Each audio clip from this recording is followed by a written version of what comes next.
Hi friends, எல்லாருக்கும் வணக்கம். Tips Lavanya சேனலுக்கு உங்களை அன்போடு வரவேற்கிறோம். இன்றைக்கி நம்ம சேனலில் ஒரு சூப்பரான ஆரோக்கியமான ரெசிபி செஞ்சு காமிச்சிருக்கோம். விநாயகர் சதுர்த்தி ஸ்பெஷல் கருப்பு கவுனி அரிசி கொலக்கட்டை சிம்பிளாக டேஸ்ட்டாக செஞ்சு காமிச்சிருக்கோம். வாங்க வீடியோக்குள்ளே போகலாம்.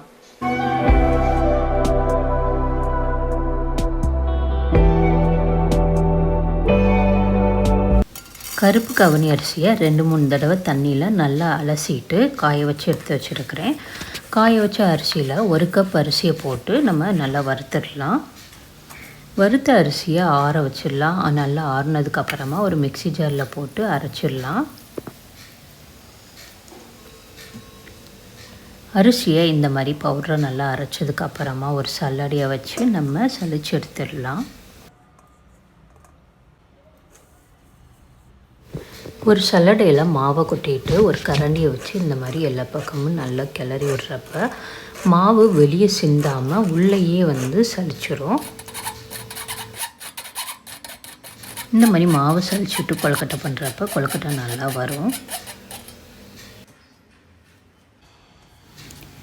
அடுப்பில் ஒரு பேன் வச்சு நம்ம சலிச்ச மாவை கொட்டி வறுத்துடலாம். வறுக்கிறப்ப அடுப்பை மீடியம் ஃப்ளேம்லேயே வச்சு வருங்க. ரொம்ப ஹை ஃப்ளேமில் வச்சிங்கன்னா மாவு கருகிரும். அப்போ கொலக்கட்டை நல்லா வராது. 2 நிமிஷம் மட்டும் இந்த மாதிரி மாவை வறுத்துக்கோங்க. வறுத்துட்டு பண்ணுறப்ப கொலக்கட்டை சாஃப்டாக நல்லா வரும். அடுத்து வெல்லம் பாகு காய்ச்சிடலாம். 1 கப் அரிசி மாவுக்கு 3/4 கப் வெல்லம் போட்டிங்கன்னா கரெக்டாக இருக்கும். வெல்லம் போட்டுட்டு வெல்லம் மூழ்கிற அளவுக்கு தண்ணி ஊற்றிக்கோங்க. வெல்லம் கரைஞ்சி வந்தால் போதும். இதுக்கு பாகுப்பதம் எதுவும் தேவையில்லை.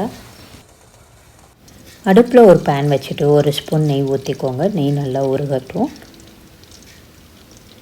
நெய் நல்லா உருகினதுக்கப்புறமா நான் 1/4 கப் தேங்காவை துருவி எடுத்து வச்சுக்கிறேன். அதை போட்டுட்டு இது கூட 1 ஸ்பூன் கருப்பியல் போட்டுக்கிறேன். உங்கள்கிட்ட கருப்பியல் இல்லாட்டினா வெள்ளையல் போட்டுக்கோங்க. போட்டுட்டு இதை இந்த நெய்லேயே நல்லா வறுத்துக்கோங்க. நல்லா வறுத்ததுக்கப்புறமா நம்ம காய்ச்சி வச்சுருக்கிற வெள்ளைப்பாக வடிகட்டி ஊற்றிக்கோங்க. அப்போ தான் தூசி எதுவும் இருக்காது. ஸ்வீட்டுக்கு கொஞ்சமாக உப்பு போட்டுடலாம். உப்பு போடுறப்ப ஸ்வீட்டோட டேஸ்ட் நல்லாயிருக்கும். அடுத்து நம்ம வறுத்த மாவை போட்டுடலாம். போட்டுட்டு இதை எல்லாத்தையும் நல்லா கிளறி விட்டுக்கோங்க.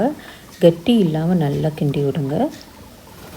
நம்ம இந்த மாதிரி கொலக்கட்டை பண்ணுறப்ப காலையில் பண்ண கொலக்கட்டையை நீங்கள் நைட்டு சாப்பிட்டு பாருங்கள், சாஃப்டாகவே இருக்கும்.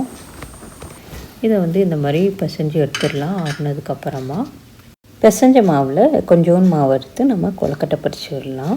கையில் கொஞ்சோண்டு எண்ணெய் தடவிட்டு கையிலே இந்த மாதிரி விரலை வச்சு அமுக்கி விட்டிங்கன்னா நம்மளோட பிடி கொலக்கட்டை ரெடி ஆகிடும். இட்லி தட்டில் எண்ணெய் தடவி வச்சுருக்கிறேன். அதில் வச்சு நம்ம வேக வச்சிடலாம். இட்லி பாத்திரத்தில் தண்ணி ஊற்றி தண்ணியை சுட வச்சுருக்கிறேன். அதில் நம்ம பிடிச்ச கொலக்கட்டையை வச்சு வேக விட்டுறலாம்.